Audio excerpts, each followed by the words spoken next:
ខាងអូយ៉ាដាវមេឃស្រទុំហើយ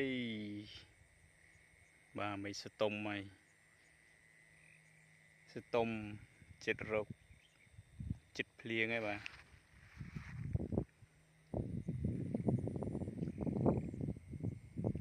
ថ្ងៃមិញក្តៅចង់ឆេះឥឡូវនេះម៉ោង3មេឃស្រទុំស្ទុំរកភ្លៀងហើយបាទភ្លៀងមកកុំឲ្យក្តៅពេកដាក់មក1មេមក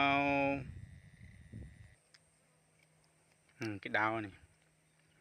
ធម្មជាតិក៏ក្រៀមក្រោះអស់ហើយណា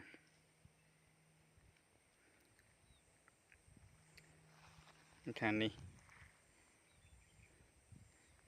វាក្តៅពេកធម្មជាតិក្រៀមក្រោះអស់ហើយដាក់មក1មេមកឲ្យវាជាក់ចំ